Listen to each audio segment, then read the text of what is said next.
Bill, that's a good idea to bring it here.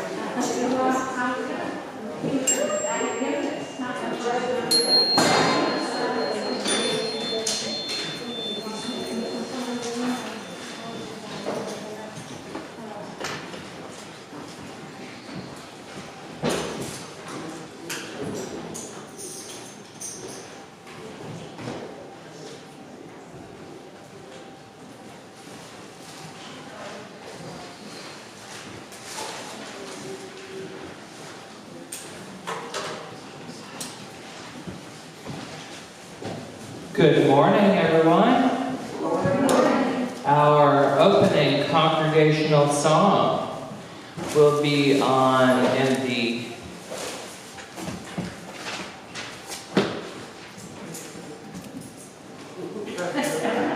pink songbook. On page 33, this little light of mine, please rise in body or spirit as you are willing and able. Join in singing. And we have Bill Chilton as our accompanist today.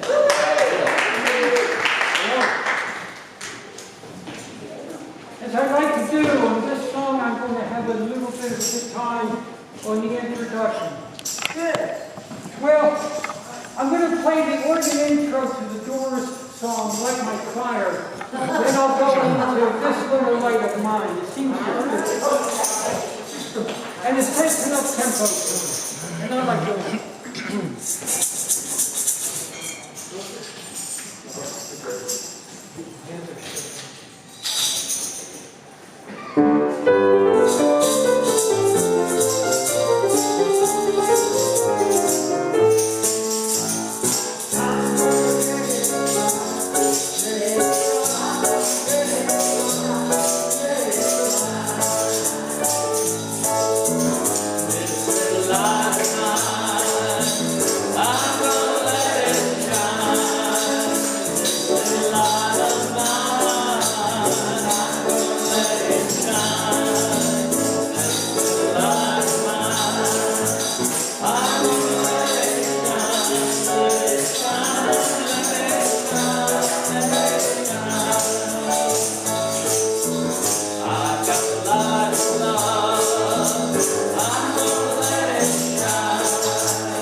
Welcome to the First Existentialist Congregation of Atlanta. We are a philosophically based spiritual community based on existentialist and feminist principles, dedicated to human liberation and, I would like to insert, and the protection of the natural world. We make our spiritual home in the old stone church, which was hand-built by the African American Antioch East Baptist Church.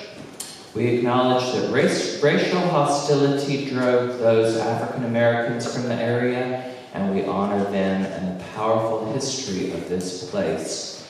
We also acknowledge that in the 1800s, the Muskogee Creek people were driven from this land, and we support justice for all Indigenous people. My name is Pat White, and I will be facilitating this morning's celebration of life. And as I have often done, I'm going to invite folks who are interested in participating. Instead of opening words, are opening movement. And this comes from Qigong work, which is based on thousands of years old Chinese cultural practices, specifically around ancient healing and medicine work. And Qi is the word for life force, and so we are going to do a little bit of upper body shifting around, moving your energy, your life force. And so we're going to start by sitting up nice, straight, and tall. Actually, I'll amend that. Sitting up nice and tall. Without the straight part. So lengthening our spine and breathing in. And exhaling. And with the next inhale, we're going to allow the arms to just float up over your head.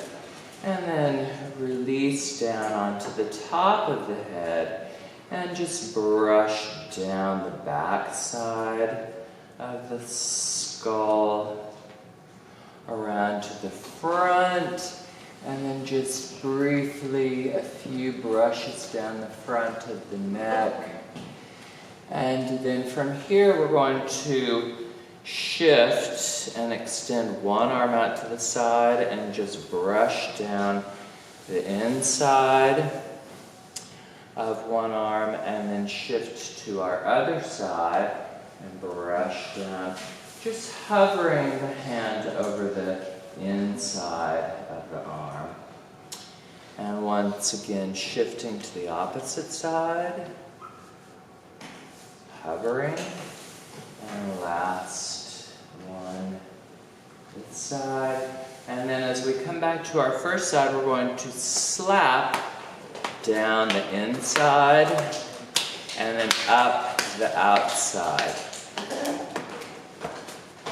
And again down the inside and up the outside. And then shifting to our other side.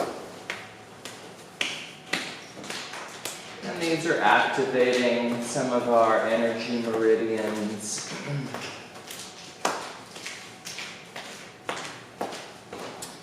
And then shaking the hands out. Releasing down and taking one more deep breath in. And exhaling. And now we will continue. Thank you for shifting energy with me.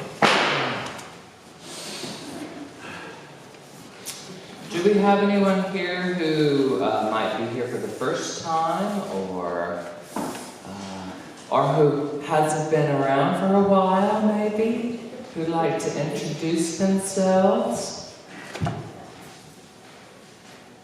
I've spoken to everybody already.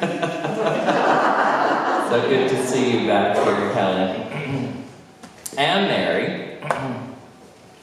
And whoever else hasn't been here for a while. So, moving on to any birthdays or anniversaries to celebrate today. I know we actually have a birthday, but I do not see our congregation administrator. But since Edith, hopefully, since she's not here, will watch this on YouTube, let's sing a happy birthday to our our congregational administrator, Edith Covington. And member, he's a member. Oh yes, and of course a member. Happy birthday to Edith.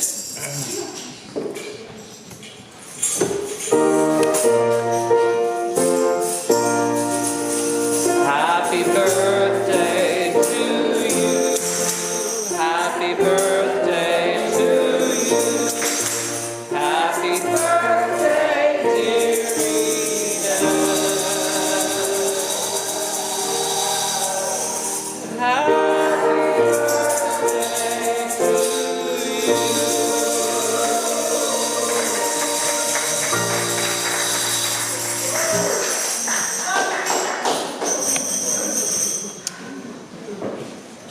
Anyone else celebrating birthday anniversary? All right, then we'll move on to our next congregational song, which is also in the Pink Book. On page 84, It Isn't Nice. Please rise in body or spirit as you are willing and able.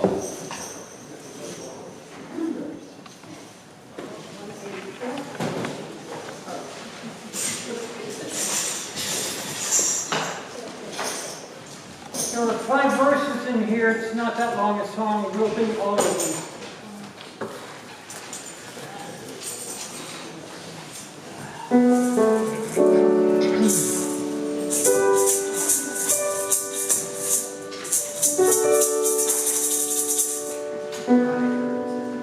What is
If anyone has a community announcement that they would like to share, Please write it down and then bring it up or pass it up to me before the end of today's celebration of life, and I will share those towards the end of our time together today.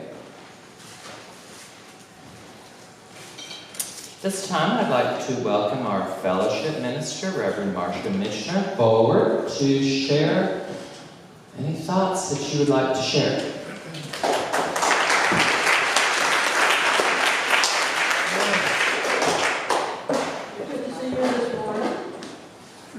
Good to see you this morning. It's a beautiful day, and nice day to be out and about. But I'm glad that you decided that you wanted to come here and be with us this morning. We had a very wonderful service yesterday afternoon for one of our former members, Linda Yates. And it just reminds me that life is very precious, and that I hope that each of us will remember that every moment counts, and who knows when we're going to have the next. So if there are those that you have perhaps not had contact with in a while, that you care about, and you thought about, but you just haven't picked up the phone or sent them an email or a text or something, think about doing that, because you just don't know if that might or may not be the last opportunity that you'll have to let them know that you care about them. Well, that's it. That's not a modern thing, but rather that's the joyful thing. That we have people that we care about, people in our lives, that do add joy and mystery and all kinds of artistry and things, to our lives.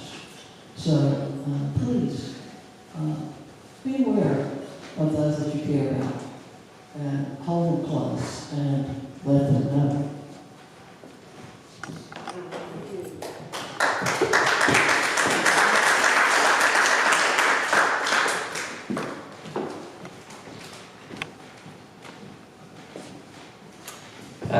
This time we're going to move into our time of silence, and to lead us into this, a time where we are quiet in community together, reminding you that we have candles on either side of the space if you would like to light one.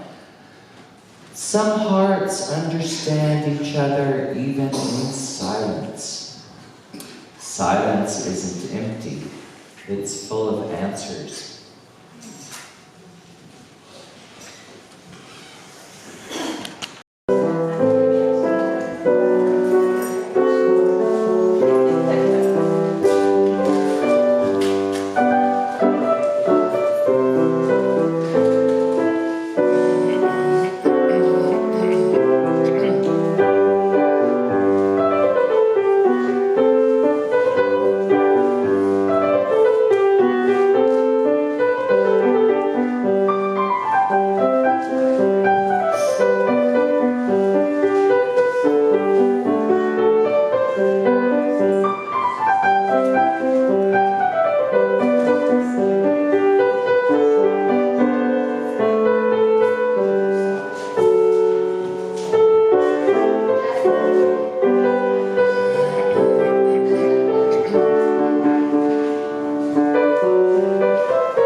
So, I thought people would find it interesting to know, if you have not been a board member recently, where some of that money that you may have just donated goes to. Several years ago, we started a giving program or project where we would identify a worthy cause, organization, whatever, and to give a contribution, a sizable contribution to that organization once a quarter. And for a couple of years during the pandemic, we stopped that because we just were not bringing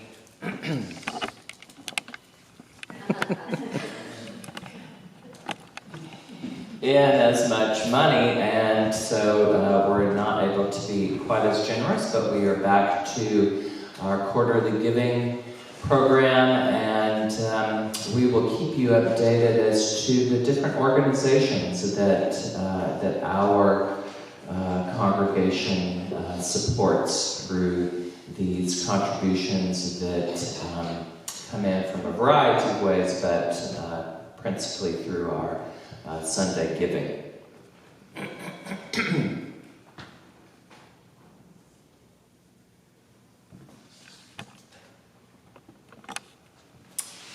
Jan Riley is a lifelong artist and creative person. She states, "You might know me as a musician, artist, lesbian, entrepreneur, or a lesbian entrepreneur, recovering addict, large woman, teacher, and general free spirit. All of these are parts of me, but there is also a rich inner world that I would like to share in my talk. As a lifelong creator and artist with a wide range of over 55 years of experience, from songwriting to sculpture to garden design to drawing to watercolor, which I totally suck at, by the way, I have discovered there is but one secret to being creative and enjoying the process. Most people strive for, struggle with it, and either hate or embrace it. So please join me in welcoming Jan Riley."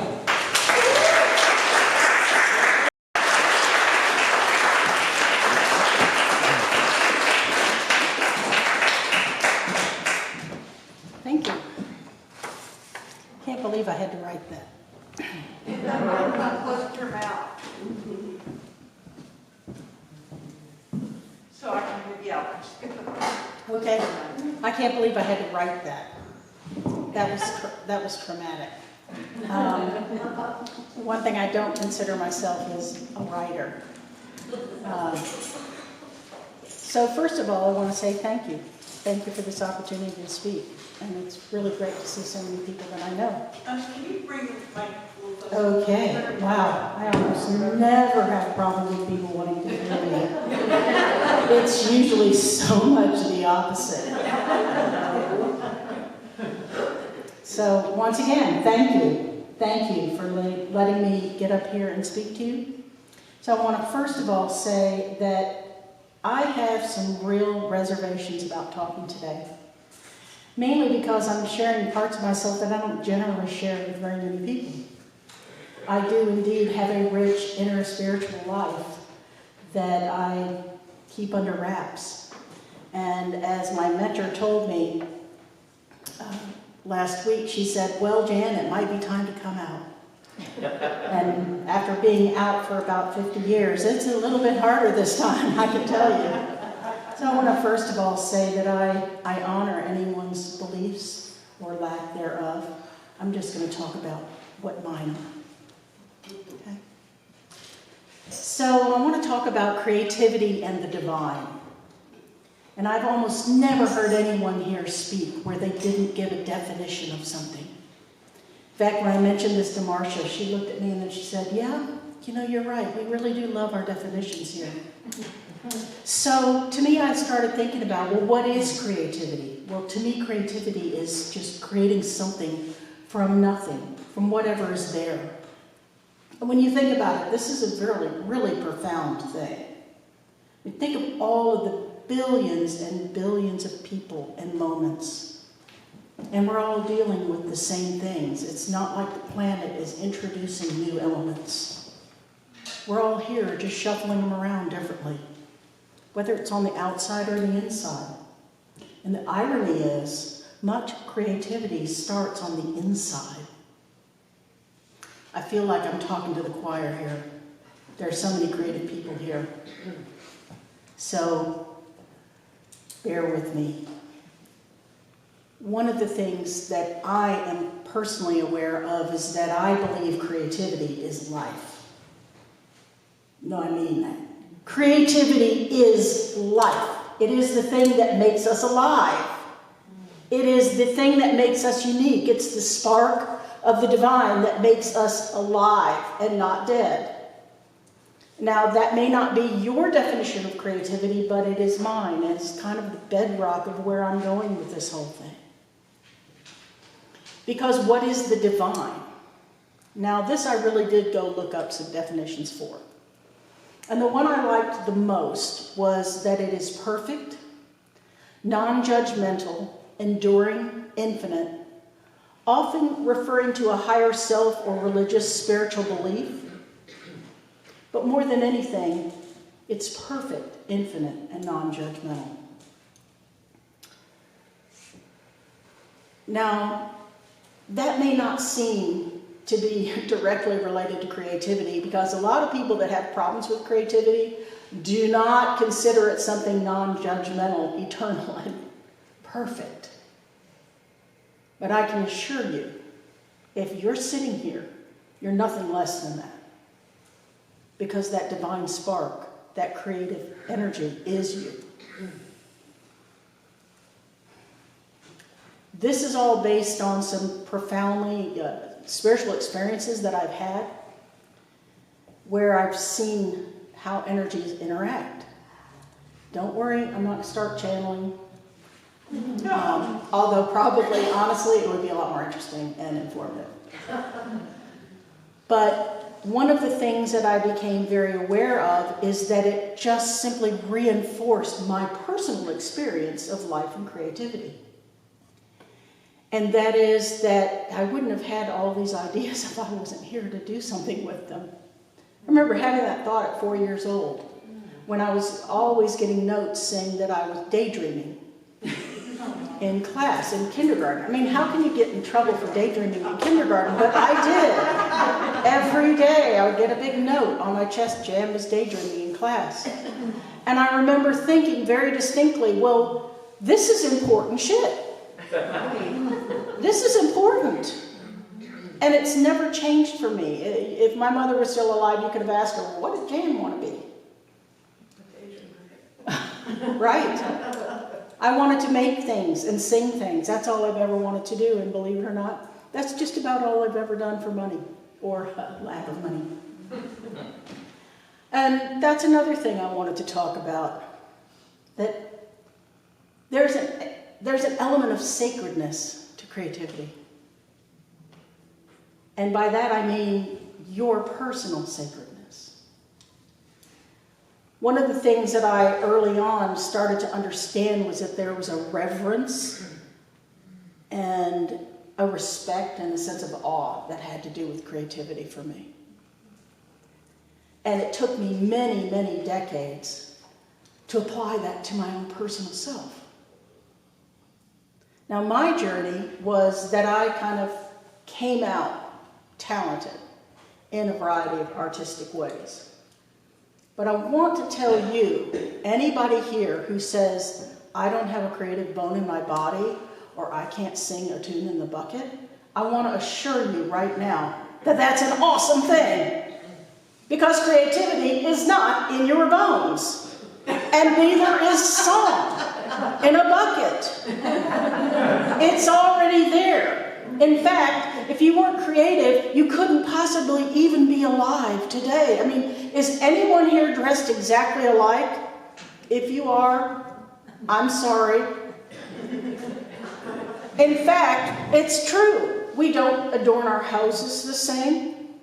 We don't adorn ourselves the same. We don't listen to the same things exactly. In fact, in our society, if someone was copying you identically, we would consider that pretty pathological. In a real negative way. Why? Isn't that strange? Why? We wear mass-produced clothes for the most part, mass-produced houses, mass-produced 90% of everything we get. And yet we count on ourselves to individuate in a really personal way. That is showing you that you are creative because you are alive. I am alive. I knew that I was creative. Actually, that's not true. I knew I was creative, which made me finally realize that I'm alive. My personal story is that I have suicidal ideation. I want to die like all the time. Seriously. I probably spent years of my life wanting to die. And one thing I learned in a vision was a tree growing out of this crack in the rock. And I heard, well, can you injure that tree? In my mind, yes. Okay, I could cut it. Can I cut it down? Yes. Can I poison it? Yes. Can I make it all gnarly? Yes. Can you make it want to kill itself? No. I could do everything, but I can't make the natural world want to kill itself. I don't have to tell you the damage that we could do. But I learned in that moment, in that one deeply profound moment, that if I could learn something so opposed to this life force inside of me, which ironically is huge, if I could learn how to feel something so diametrically opposed to every cell in my body, which only wants to do one thing, live, then I can learn anything. And I really want you to know that if you're one of those people who aches to feel more creative, who longs to feel connected to that part of yourself, that you're already doing it. You're already doing it. You might not have an innate talent towards song or dance or writing or math or sports, but I guarantee it's there and it's already being expressed. I could spend a lot of time talking about what my creative process is, but I can sum it up really quickly, and that is I follow breadcrumbs. I just kind of listen for what's next. And I listen to it, and I just don't care what it says. I just do it. And I've learned really early on, at a really young age, just don't judge it. Just do it. You never know what's going to happen. And I do it, and I do it, and I do it until something says, no, stop doing that. And then I look at it, and I usually go, God, that sucks. By the way, people, a lot of creative people think what they do sucks, right? Okay, it doesn't mean we stop doing it. We don't even all burn them all. We just put it to the side and start another one, because nothing is more intimidating than starting with 2 pieces of paper and saying, okay, now's the time to create a masterpiece. Okay? Get a big ass stack of paper and just do it again. And you know what? That also includes the thought creativity, which I want to really emphasize, is that creativity is not just about creating things. It is about being thoughtful. It's about having new thoughts. And there's a reason that they put artists and creative people in jail and prison first. There is. It's because you can kill a thing. You can destroy things, but you can't destroy ideas. And we're the ones who have them and express them in ways that people can learn from and create their own thoughts. So, now that you know my process and what I feel, the connection between the divine and creativity is, I want to talk just a little bit about what I see that you may not see. I see that you're already doing this purposefully, intentionally, powerfully. And that other people in your life are responding to this. And you help them in their longing for expression by being who you are. That's what connection is. Because creativity is not something you're born with. It is your birthright. It is your life force. It is that spiritual spark inside that's like a supernova, whether we see it or not. At least that's how I saw it. What I wish for you to know. I wish for you to know that you are sacred and worthy of the all respect and attention that you might so desperately crave, wanting to be more creative. This eternal spark of life is a miraculous thing. And I wish only for you to see yourself as perfect, special, beautiful, infinite, sacred, awe-inspiring. Someone who is respected, acknowledged, and seen, and heard, and validated, and revered, and venerated.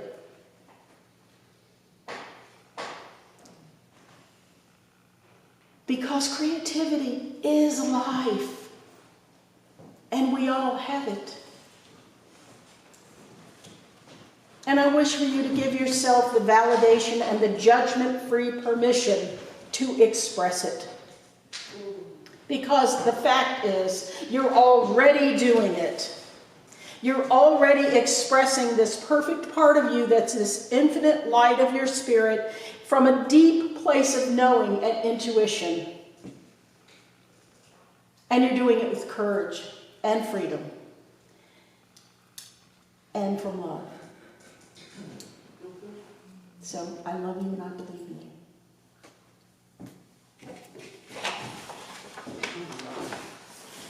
Thank you.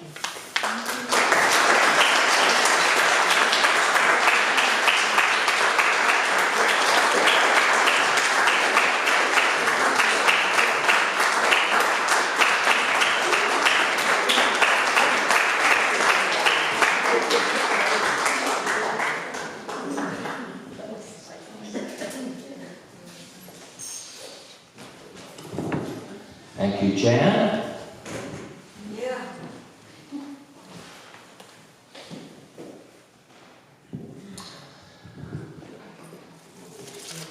All right, we have a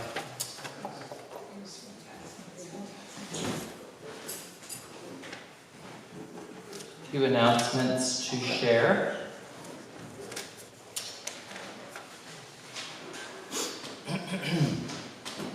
First one is, after the celebration of life today, come enjoy some snacks and some of Edith Covington's birthday cake.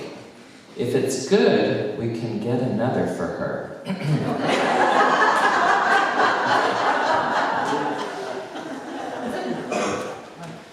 Also, and that will be immediately following today's celebration of life. Inside? Yes, inside. Also, the book and bake sale will be on June 3rd, early this year. It's never too soon to start thinking about donating books or what sweets you'd like to make. That's the bake sale and book sale.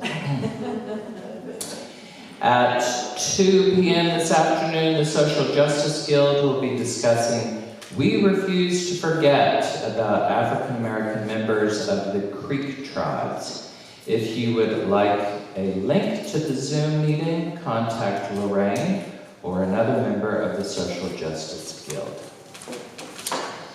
Also, this coming Friday and Saturday mornings from 10 a.m. to 1 p.m., the Building and Grounds Committee will be hosting 2 work days, and we'll be concentrating our work out in the side yard but we also have some projects inside as well. If you would like to volunteer, come join us on either Friday or Saturday morning from 10 a.m. to 1 p.m. The side yard is getting we're starting the process of what's going to be a pretty major overhaul over the next few months, which will include the removal of the remaining planting beds that we had installed many years ago, making the space more user-friendly for us as a congregation moving forward, and creating a natural amphitheater for us to use for possible future celebrations of life outside. So come out. Great. Any other quick community announcements? All right, then we will move on to our closing congregational song, and then we will finish with a closing activity. So please rise and body your spirit as you are willing and able to sing back from our pink songbook on page 70, I Wish I Knew How It Would Feel to Be Free.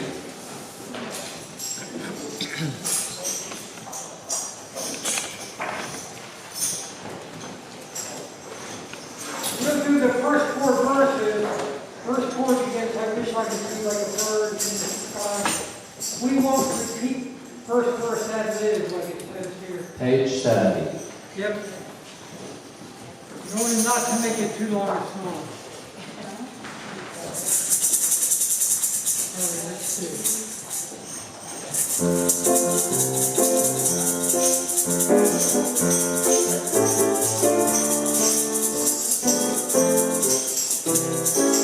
Wait, I gotta start that over. Delay.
All right, our closing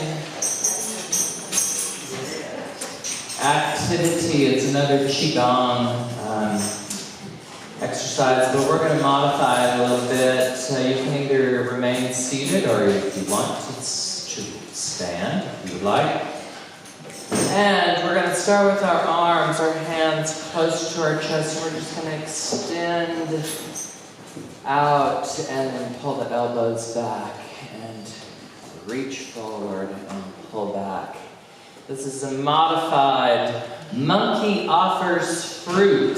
And so we are offering our creative selves, our spiritual selves, whoever we might want to offer to, and sending energy out and gathering energy back in. And last one, fingers and float.